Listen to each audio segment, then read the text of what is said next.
જય મને ડિસ્કશન ફરીથી એક મસ્ત મજાના વિડીયોમાં તમારું સ્વાગત છે. આજે દિવસ છે જે અમે જઈ રહ્યા છીએ સોમનાથ. તો આજ તો એટલું બધું કામ છે કે એની કોઈ વાત નહીં એમ, પણ બધું કામ ધીમે ધીમે કરતા જશું, તમને બતાવતા જશું અને વિડીયો એન્ડ સુધી જોજો. મોજ પડવાની છે, મોજ ગાઈસ. ચલો, હર હર મહાદેવ કમેન્ટમાં બધા લખતા પણ જજો ગાઈસ. ઘરનું કામકાજ પતાવીને તો ઘાસ નાખીને અહીં છે દર્શન.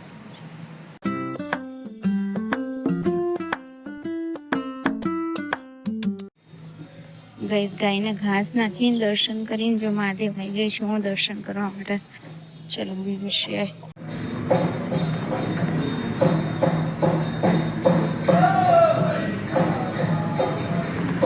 ગાઈસ. જો સવારમાં છે ને મણિનગર આવી હતી જો, પણ છે ને મિક્સરનું આપી દીધું રિપેરિંગમાં. એમને કીધું જેટલું જલ્દી થાય એટલું કરે છે. ને બીજું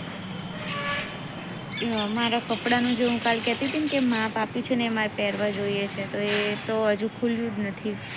એ કામ નથી, મારે પર્સનું કામ હતું પણ પર્સ નથી લાવી તો સારું થયું, એ નથી જ ખુલ્યું હજુ. તો ચલો 9:50 થઈ છે, ઘરે જઈએ હવે. 12:30 સીધા નીકળશું, ત્યારે જ બીજું કામ બતાવશું. ગાઈઝ મણિનગર ગઈ હતી ને, મિક્સરનું તો કોઈ ઠેકાણું પડ્યું નથી. એક જગ્યાએ લઈને બીજી જગ્યાએ આપ્યા. જો અમુક સામગ્રી છે ને, મારે એક ડ્રેસમાં લગાવવા સાધન જોતા હતા બધું, આજે હોય ને લગાવવાની ટ્યુબ ને ડાયમંડ ને હાથે મોતી ને બધું એ. અને એક મારા જો આ પર્સ છે મારું ફેવરેટ છે, મને બહુ ગમે. પણ ગાઈઝ કેવું છે ખબર છે, જો આની ચેન છે ને અહીંયા પૂરી થઈ જાય, પછી તમે વાંકા વળો ને તો અહીંયાથી સામાન પડતો હતો. એટલે આ જે હૂક આવે ને એ લગાવવાના લાવી હતી, અને આ લગાવું છું બેઠા બેઠા. જો એક બાજુ લગાવ્યા ને, એક બાજુ છે ને જો અહીંયા હજુ બાકી છે, હું લગાવું જ છું, હજુ તો ચાલુ છે. જો અહીંયા લગાવી દીધું છે. એટલે શું કે અહીંયાથી વસ્તુ પડી જાય નહીં ને, મારે લઈ જવું તું આ પર્સ, એટલા માટે. તો ચલો ફટાફટ પતાવી દઉં, પછી ત્યાં સુધી તક્ષને લેવા જવાનો. જો તક્ષને લેવા જવાનો બી ટાઈમ થઈ ગયો છે. ફટાફટ ચલો, 10 મિનિટ બાકી છે. આ પૂરું કરીને હજુ મારી સ્ત્રીના કપડાં લેવા જવાનું છે. ભાગ થઈ ગયું છે ગાઈઝ આજે તો. ગાઈઝ જો આ ટોપ મને થોડું સિમ્પલ પડતું હતું ને, આ જો તમે અહીંયા આ ખબર નહીં વિડીયોમાં તો કેવું લાગે છે, મેં હજુ જસ્ટ લગાવ્યું છે, બધું દેખાય છે ને ગુંદરનું ને એનો. આ બીજા ડ્રેસ માટે લાવી હતી પણ આ થોડુંક સિમ્પલ પડતું હતું ને, તો જો મેં આમાંય લગાવી દીધું છે મસ્ત મજાનું. તો ચલો હવે આપણે ગાંડા જેવો મારો વેહ બી થઈ ગયો છે, એવી લાગુ છું ને ભૂતળા જેવી. વાળ બધું પણ હમણાં છે ને એકવાર નાઈથી મંદિર એને એમ જવાનું હોય ને, એટલે સવારમાં હેર વોશ મારા લોંગ છે તો કરવાનો ટાઈમ ના હોય, એટલે હેર વોશ નથી કરવા રહી. નાવી લીધું તો હવે તક્ષને સ્કૂલ લેવા જવાનો ટાઈમ થઈ ગયો છે. ઇસ્ત્રીમાં કપડાં આપે છે એ લેવા જવું છે. ઝીણો ચાલુ છે ગાઈસ. તક્ષને સ્કૂલથી લઈને આવતા છે ને ઇસ્ત્રીના કપડાં લઈને આવી હતી. હવે ગોઠવી નાખું ઇસ્ત્રીના કપડાં. અમુક વસ્તુ છે ને મારે બેગમાં મૂકવાનું છે ને, હજુ નાસ્તો છે ને એમને બેગમાં મૂક્યો છે, પણ સેટિંગ કરીને મૂકવાનો બાકી છે. વ્યવસ્થિત ગોઠવી એટલે બધું મળી રહે, એટલે બધું કરવાનું બાકી છે. ચલો હવે પતાવવું પડશે, કેમ કે જો 2 તો વાગ્યા છે લગભગ. અમે 7, 7:30 તો નીકળવાના. ત્યાં સુધી થેપલા બનાવવા છે, સૂકી ભાજી બનાવી છે, તક્ષને જમાડીશ, એને રેડી કરીશ, હું રેડી થઈશ. નાની વસ્તુ હજુ દવા બ્રશ ને બધું હોય ને, બધું સાબુ ને બધું મૂકવાનું બાકી છે. મારા પર્સમાં જે નાની વસ્તુ, મારું માઇક છે, ઇયરફોન છે, બ્લૂટૂથ છે, પછી સ્ટીક છે, સેલ્ફી સ્ટીક છે, પાવર બેંક, બધું મૂકવાનું બાકી છે. બધું યાદ કરીને ફરતા રહીએ. તક્ષની દવા છે, એવું નાનું વસ્તુ હજુ બધું બાકી. તો એ બધું ભરું કરું પછી મળું. અને આમ મારી હાલત જુઓ, કોઈ લીધે નહીં ધોઈને ફરું છું એમ. અને હજુ ફરી હેર વોશ કરીને આવવાનું, મારે નેલ્સ કરવા છે, બધું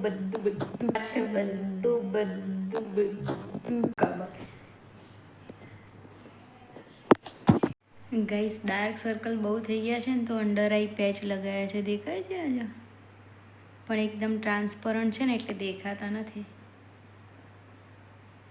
મેં મારા કપડાં ગોઠવી નાખ્યા છે. નવા હતા પારસના બાકી જ, કેમ કે તક્ષ અંદર રમે છે ને, જો ખોલીને અંદર જઈશ ને મૂકવા, એટલે ભાઈ પાછળ મારી સાથે બહાર. એટલે મેં કીધું જ્યારે એ બહાર નીકળે ત્યારે જ ખોલશું.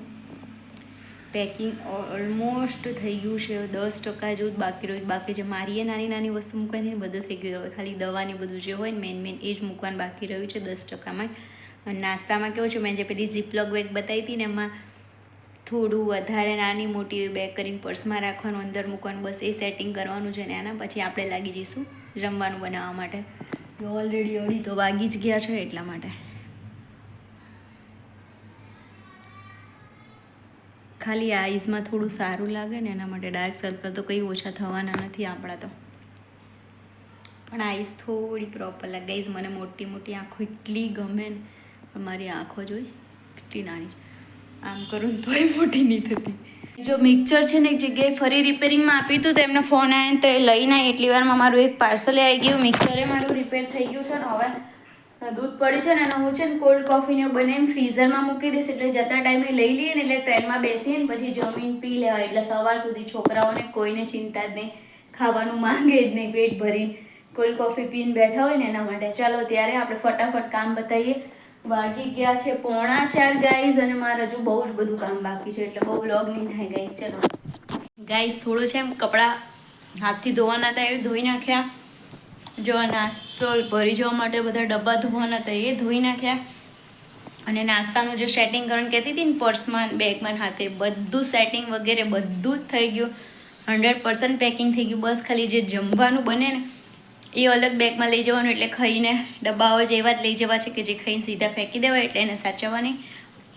બસ એટલું જ બાકી રહ્યું છે, બાકી બધું જ થઈ ગયું છે ગઈઝ ઓલમોસ્ટ. ને હવે હું છે ને વડાનો લોટ બાંધવા લાગી છું. વડા, થેપલા અને સૂકી ભાજી મરચાં તળવા છે એટલું કરવું છે કેમ કે અમે 7:30 ઘરેથી નીકળશું અને 10 વાગ્યાની ટ્રેન છે એટલે 9:30 જેવું ટ્રેન આવતું હોય છે એટલે 10 વાગે ટ્રેનમાં બેસીને પછી જમી લેવા થાય ને એના માટે. તો ચલો ફટાફટથી બનાવી લઈએ પછી મળીએ છીએ. હજુ નાવાનું નેલ્સ કરવાના બધું છે, કંઈ રહી ના જાય ગાઈઝ. પણ વાગ્યા છે કેટલા ખબર અત્યારે 4:45 એટલે આઈ થિંક થઈ જશે. ગાઈઝ જો મસ્ત મારા મેથીવાળા વડા બનવાનું ચાલુ થઈ ગયું છે. અહીંયા જો ટીપ્યા છે, અહીંયા તળાય છે, અહીંયા તળેલા છે ને બધું સાથે સાથે જ કરું છું. ટીપતી જાઉં છું, તળતી જાઉં છું બધું. અને છે ને ખાલી લોટ બાંધું ને હું આવા ગુલ્લા કરીને રાખી દઉં એટલે ખાલી આમ દબાવવાના ટીપવાના જ રહે એટલે પહોંચી વળું. લોટ બી થેપલાનો બંધાઈ ગયો છે જો.